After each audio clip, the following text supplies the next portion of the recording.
Welcome to नाने classes. दोस्तों, नाने क्लासेस के यूट्यूब चैनल पे आपका स्वागत है। आज है 18 मई 2022 और 18 मई 2022 के जितने भी most important Rajasthan current affairs के क्वेश्चन बनते हैं, आज हम उनका डिस्कस करेंगे। पूरा वीडियो ध्यान से देखना और लास्ट में मैं आपसे क्वेश्चन पूछूंगा जिनके जवाब आपको कमेंट बॉक्स में देना। दोस्तों, वीडियो अच्छा लगे लाइक शेयर जरूर करना।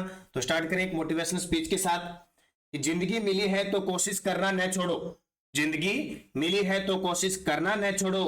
हालात अनुकूल हो या प्रतिकूल, लक्ष्य का पीछा न छोड़ो। जब तक लक्ष्य का पीछा नहीं छोड़ोगे, मन में ठान नहीं लोगे कि भी मैं मुझे ये करके दिखाना है, तब तक आप कामयाब नहीं होगे। कोशिश करनी है, कोशिश नहीं छोड़नी, क्योंकि जब आप मेहनत करोगे तो ही आपकी किस्मत चमकेगी। पता नहीं चलता किस विभाग में, किस सरकारी विभाग में हमारी नौकरी लिखी होती है। जब तक हम मेहनत करते जाएंगे, किस्मत अपने आप खुल जाएगी, क्योंकि कोशिश करने वालों की कभी हार नहीं होती। स्टार्ट करें। सभी विद्यार्थियों को गुड मॉर्निंग। कल के क्वेश्चनों को रिवीजन कर लेते हैं एक बार। एक भारत श्रेष्ठ भारत के तहत प्रदेश के विद्यालयों में बच्चों को किस राज्य की संस्कृति से रूबरू करवाया जाएगा? तो असम। केंद्र सरकार ने स्वच्छ भारत मिशन 2.0 के अंतर्गत राजस्थान के कितने पैलेस को आइकॉनिक पैलेस के रूप में चुना? 4, जो मैंने कल आपको बता दिए। सच्ची मित्तल शुक्ला को यूनिवर्सिटी ऑफ वाशिंगटन में प्रोफेसर पद पर नियुक्त किया गया है। इनका संबंध राजस्थान के किस जिले से है? दोनों दंपति झुंझुनू। मुख्यमंत्री चिरंजीवी स्वास्थ्य बीमा योजना के तहत नरसाना ग्राम पंचायत के सभी परिवार पंजीकृत हो गए हैं। ये किस जिले में है? जालोर में। और राष्ट्रीय ग्रामीण आजीविका मिशन की ओर से राजीविका की डीजीपी जिन्हें राष्ट्रीय स्तर पर सम्मानित किया गया, सुरती देवी। और राजस्थान पंचायती राज संशोधन विधेयक 2021 के अनुसार अब ग्राम सेवक पद का नाम बदलकर क्या रख दिया है? ग्राम विकास अधिकारी। ये कल के क्वेश्चन थे, इनको हमने रिवीजन किया। कल आपको क्विज भी मिली, पीडीएफ भी मिलती है टेलीग्राम पे। अब स्टार्ट करते हैं। उससे पहले जो विद्यार्थी नए हैं, चैनल को जरूर सब्सक्राइब करें, बेल आइकन का घंटा दबाएं, लाइक और शेयर करें और हमारे नानक क्लासेज ऐप को ज्वाइन कर लीजिए, क्योंकि आज से स्टार्ट हो रही है करंट अफेयर्स टेस्ट सीरीज 2021-22। 10 बजे आज 1 जनवरी 2021 के और 17वीं वन रिपोर्ट। अब जो विद्यार्थी खरीदेगा उसको उसके अंदर पीडीएफ 2021 की और 22 की फ्री मिल रही है, ध्यान रखना। उसी के अंदर से पढ़ सकते हो आप। और 17वीं वन रिपोर्ट है, अप्रैल महीने की जो पीडीएफ है उसके लास्ट में योजना और वन रिपोर्ट दी हुई है। तो जब भी कोई पीडीएफ लेता है, पहले उसको खोल के पढ़ लिया करो, फिर बाद में मेरे को मैसेज किया करो कि सर इसमें ये नहीं है वो नहीं, आप पूरा पढ़ा करो। और पीडीएफ के अंदर दिसंबर माह का लिखा नहीं है, दिसंबर 2021, लेकिन जनवरी वाले में और नवंबर वाले में इंक्लूड किया हुआ है सब कुछ। तो आज ही ज्वाइन कीजिए, 10 बजे टेस्ट शुरू हो जाएगा। जरूरी नहीं कि आप 10 बजे दें, कितने बजे भी आप दे सकते हो, आपके लिए ये साल तक वैलिडिटी रहेगी। ऐसे नहीं कि 10 बजे वो हमारे अपलोड करने का टाइम होता है। तो स्टार्ट करें आज की क्लास को, शेयर कर देना ज्यादा से ज्यादा। पहला प्रश्न देखिए, बहुत ही इंपॉर्टेंट। रामगढ़ विषधारी बूंदी राज्य का चौथा टाइगर रिजर्व घोषित हुआ है। इस टाइगर रिजर्व में किन जिले के क्षेत्र शामिल है? देखो, ये पिछले 1 साल से काम चल रहा है। कितने एग्जामों में आ गया कि राजस्थान का चौथा टाइगर रिजर्व रामगढ़ विषधारी बूंदी, देश का 52वां टाइगर रिजर्व रामगढ़ विषधारी बूंदी। लेकिन कभी इसकी अधिसूचना जारी होती है, कभी इसको मंजूरी मिलती है। अब पूर्ण रूप से इसको घोषित कर दिया है अभी 16 मई 2022 को रामगढ़ विषधारी को पूर्ण रूप से घोषित कर दिया गया है, इसलिए इंपॉर्टेंट है। तो इस टाइगर रिजर्व के अंदर कोटा, बूंदी, सवाईमाधोपुर के क्षेत्र को जोड़कर यह टाइगर रिजर्व बनाया गया है। तो बहुत ही खास प्रश्न है भी ये। देखिए, पूरी डिटेल बता देता हूं। 16 मई 2022 को केंद्रीय पर्यावरण, वन व जलवायु परिवर्तन मंत्री भूपेंद्र यादव ने राजस्थान के रामगढ़ विषधारी अभयारण्य को देश का 52वां टाइगर रिजर्व घोषित कर दिया है। अब ये तारीख है घोषित करने की, 5 जुलाई 2021 को इसकी अधिसूचना जारी हुई थी। इसमें कोटा, बूंदी और सवाईमाधोपुर जिले के वन क्षेत्र शामिल है। मान लो होता क्या है कि ये जैसे रामगढ़ और जैसे अभयारण्य है, अब जरूरी नहीं है कि अभयारण्य किसी सीमा पे हो, भी चारों तरफ दीवार निकाल दी अभयारण्य बन गया, ऐसा नहीं होता कभी भी। ठीक है, होता क्या है इसमें कि जंगल होते हैं, बड़े बड़े जंगल होते हैं। अब किसी भी जिले में फैले जा सकते हैं, जरूरी नहीं है। जैसे मान लो ये जंगल है, ये रामगढ़ विषधारी का बूंदी है, कुछ भाग सवाईमाधोपुर में है इसका, कुछ भाग बूंदी के अंदर है, कुछ भाग कोटा के अंदर है। तो जैसे इसका क्षेत्र ले लिया, इसका क्षेत्र ले लिया, इसका क्षेत्र ले लिया, ये लगभग 1500 कुछ वर्ग किलोमीटर में इस क्षेत्र को लेकर और ये टाइगर रिजर्व घोषित कर दिया। तो ये राजस्थान का चौथा हो गया, देश का 52वां हो गया। बार बार आ रहा है, अब तक देश के अंदर 53 है, ठीक है। 53 में अभी जो अधिसूचना जारी हुई थी गुरु घासीराम छत्तीसगढ़ के अंदर है। राष्ट्रीय बाघ संरक्षण प्राधिकरण एनटीसीए द्वारा वन्य जीव संरक्षण अधिनियम 1972 की धारा 38 के प्रावधान के अंतर्गत 5 जुलाई 2021 को रामगढ़ विषधारी वन्य जीव अभयारण्य व निकटवर्ती क्षेत्रों को टाइगर रिजर्व बनाए जाने की सैद्धांतिक स्वीकृति प्रदान की गई थी। और अब क्या किया गया, इसको पूर्ण रूप से घोषित कर दिया गया है। ये रखना। बूस्टर डोज देखिए, रामगढ़ विषधारी वन्य जीव अभयारण्य बूंदी में है। बूंदी जिले के रामगढ़ गांव के निकट बूंदी शहर से 45 किलोमीटर की दूरी पर बूंदी नेनवा रोड पर स्थित है। 1982 में यह वन्य जीव अभयारण्य के रूप में अधिसूचित हुआ था। कितने किलोमीटर में उस समय? 252.79 वर्ग किलोमीटर क्षेत्र में फैला हुआ वन्य जीव अभयारण्य। राजस्थान में इससे पहले 3 टाइगर रिजर्व है। रणथंभौर टाइगर रिजर्व 1973-74 में बना था। सरिस्का टाइगर रिजर्व 1978 में बना था और मुकुंदरा हिल्स 2013 में बना था। और अब चौथा कौन सा बन गया? रामगढ़ विस्तार। तो ये बहुत खास प्रश्न है आपके लिए। दूसरा प्रश्न देखिए, पूर्व मुख्यमंत्री वसुंधरा राजे सिंधिया द्वारा धरती पुत्र भैरव सिंह शेखावत पुस्तक का विमोचन हुआ, यह किसके द्वारा लिखित है? हालांकि कल मैंने परसों आपको थोड़ी सी बता दी थी, लेकिन दोबारा फिर बता देता हूं, इंपॉर्टेंट है। धरती पुत्र भैरव सिंह शेखावत पुस्तक का विमोचन हमारी विधायक भी है वसुंधरा जी और पूर्व 2 बार मुख्यमंत्री रह चुकी वसुंधरा राजे सिंधिया के द्वारा किया गया। तो इस पुस्तक के विमोचन, इस पुस्तक के जो रचयिता है वो बहादुर सिंह राठौड़ है। कौन है? बहादुर सिंह राठौड़। तो 15 मई को भूतपूर्व मुख्यमंत्री भैरव सिंह शेखावत 2010 में इनका निधन हुआ था। 15 मई को इनकी पुण्यतिथि बनाई जाती है। इन्हें बाबू साहब कहकर पुकारा जाता है। राजस्थान के 3 बार मुख्यमंत्री रहे थे। इस अवसर पर पूर्व मुख्यमंत्री वसुंधरा राजे सिंधिया द्वारा पूर्व आईपीएस बहादुर सिंह राठौड़ द्वारा लिखित धरती पुत्र भैरव सिंह शेखावत पुस्तक का विमोचन किया। तो ये आपके लिए इंपॉर्टेंट क्वेश्चन है, बहुत ही खास क्वेश्चन है, दोनों याद रखना।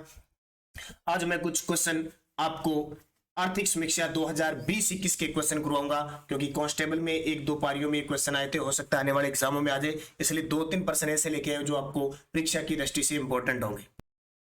राज्य के सकल राज्य मूल्य संवर्धन में उद्योग क्षेत्र का क्षेत्रीय योगदान 2020-21 में प्रचलित कीमतों पर कितना रहा?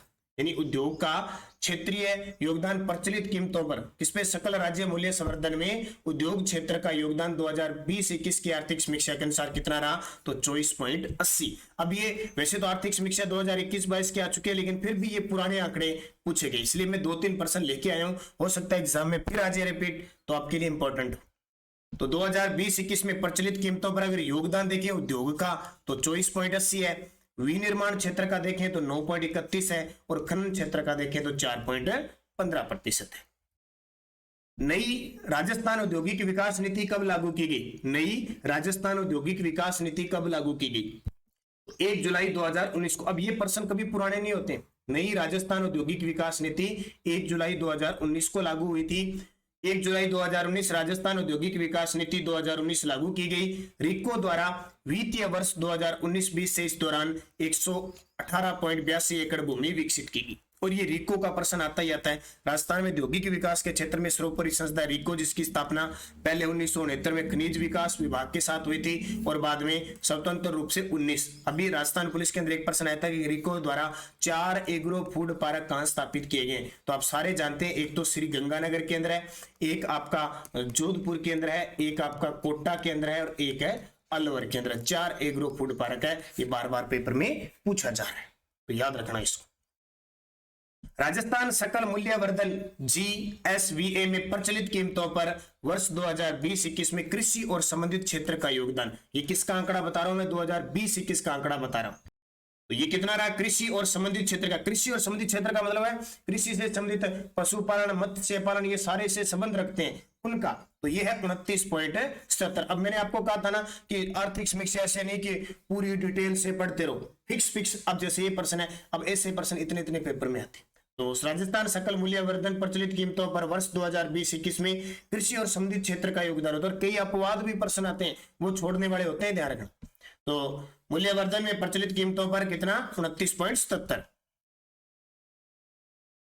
प्रदेश के मुख्यमंत्री के सलाहकार नियुक्त किए गए। ये देखो कल होमगार्ड का परीक्षा का पेपर हुआ था, होमगार्ड की परीक्षा का, उसमें क्वेश्चन आया था प्रदेश के मुख्यमंत्री के सलाहकार नियुक्त कौन गए हैं? निरंजन आर्य।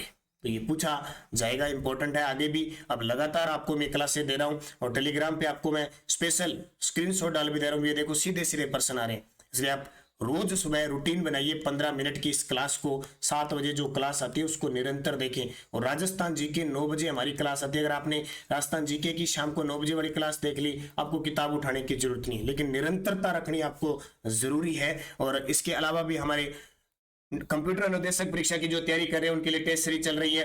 50% 50 दिन राजस्थान जीके की चल रही है, पीटीए की चल रही है, और स्पेशल अब रीट के लिए हिस्ट्री की एक और चल जाएगी। तो मुख्यमंत्री के सलाहकार नियुक्त कौन हुए? निरंजन आर्य। ये निरंजन आर्य पहले राजस्थान के मुख्य सचिव थे, राजस्थान के मुख्य सचिव थे, और फिर इन्हें मुख्यमंत्री के सलाहकार नियुक्त कर दिया गया। और पहले दलित मुख्य सचिव भी थे, ध्यान रखना। डीबी गुप्ता राजस्थान राज्य के मुख्य सूचना आयुक्त है, और उषा शर्मा राजस्थान की मुख्य सचिव है। तो राजस्थान के पूर्व मुख्य सचिव निरंजन आर्य को मुख्यमंत्री के सलाहकार नियुक्त किया गया है। निरंजन आर्य 31 जनवरी को मुख्य सचिव के पद पर सेवानिवृत्त हुए थे। पीडीएफ हमारी टेलीग्राम पे आपको मिल जाती है, वीडियो के डिस्क्रिप्शन में लिंक है। Nanak classes Rajasthan current affairs, आपको इस प्रकार की देखो क्विज भी प्राप्त हो जाती है, और फिर शाम को पीडीएफ भी प्राप्त होती है। कोई भी लिंक भी आपको प्राप्त हो जाता है। राष्ट्रीय अंतरराष्ट्रीय करंट अफेयर्स देखने के लिए आपको इस पे लिंक मिलता है जस्ट इस क्लास से पहले, प्रताप क्लासेज, तो आप जरूर देखें। पिछले वीडियो का क्वेश्चन था प्रदेश की किस फैशन डिजाइनर को मारवाड़ रत्न से सम्मानित किया गया? तो सभी का उत्तर था रूमा देवी। बाड़मेर की रूमा देवी को सम्मानित किया गया। बतूल बेगम 2021 का नारी शक्ति पुरस्कार दिया गया, मांड गायिका है। गीता देवी को 2020 का राष्ट्रीय शिक्षक पुरस्कार दिया गया, ये भी बाड़मेर की है। और गौरी महेश्वरी को 2021 का प्रधानमंत्री बाल वीरता पुरस्कार दिया गया, जो अजमेर के। तो चारों ही बहुत सारे विद्यार्थियों ने शानदार जवाब दिया, सबको हार्दिक शुभकामनाएं। अब आपके लिए क्वेश्चन छोड़ के जाता हूं जिसका जवाब आपको कमेंट बॉक्स में देना है। राष्ट्रीय ग्रामीण आजीविका मिशन की ओर से राजीविका के डीजीपी जिन्हें राष्ट्रीय स्तर पर सम्मानित किया गया? रूमा देवी, सूरती देवी, कीर्ति शर्मा। ये तीनों नाम अपने आप में इंपॉर्टेंट है, जरूर कमेंट करके मुझे बताना है। यस्टरडे डोज राजस्थान राज्य सूचना आयोग की स्थापना कब हुई? देखो 2005 की अधिसूचना के तहत 2006 में इसकी स्थापना हुई थी। अजमेर शहर किसके द्वारा बसाया गया? अजयराज। अजयराज ने 1113 ईस्वी में अजमेर शहर बसाया। राव जोधा ने कौन से दुर्ग का निर्माण करवाया? मेहरानगढ़ दुर्ग का निर्माण करवाया था, ये 1459 में यानी 15वीं शताब्दी में, और चिड़ियाटुक पहाड़ी पे। खानवा का युद्ध कब हुआ? 17 मार्च 1527 को राणा सांगा और बाबर के बीच खानवा का युद्ध हुआ, जिसमें राणा सांगा हार गए और बाबर ने भारत में पूर्ण रूप से मुगल सत्ता स्थापित कर ली। नागभट्ट प्रथम किस वंश का शासक था? तो गुर्जर प्रतिहार वंश का शासक था नागभट्ट प्रथम, नागभट्ट द्वितीय, वत्सराज, राजा कक, हरिश्चंद्र, इसके अलावा रज्जिल, महीपाल, मिहिर भोज, राज्यपाल, यशपाल, ये सारे प्रतिहार वंश के, इन्होंने ही प्रतिहार शैली चलाई थी। अब नेक्स्ट ये भी सारे कांस्टेबल के अंदर आए हुए हैं। सांगानेरी गेट किस जिले में? कितना आसान क्वेश्चन आ गया। महाराणा सांगा का शासन कार्यकाल क्या था? ददरेवा में किस लोक देवता का जन्म हुआ था? राजस्थान की साक्षरता दर कितनी है 2011 की जनगणना के अनुसार? और चरी नृत्य का संबंध किस जाति से? तो राजस्थान जीके तो लगभग ज्यादा टफ नहीं आता है आपके लिए, तो इनके जवाब आपको कमेंट बॉक्स में देना है। जाते जाते आप सारे विद्यार्थी वीडियो को लाइक करेंगे, शेयर करेंगे। अगर आप चैनल पे नए हैं तो आप सब्सक्राइब जरूर करना। निरंतर छोटी सी इस क्लास को आप हैंडल करते रहोगे, लेते रहोगे, तो आपका एक भी करंट गलत नहीं होगा। तो धन्यवाद, जय हिंद, जय भारत।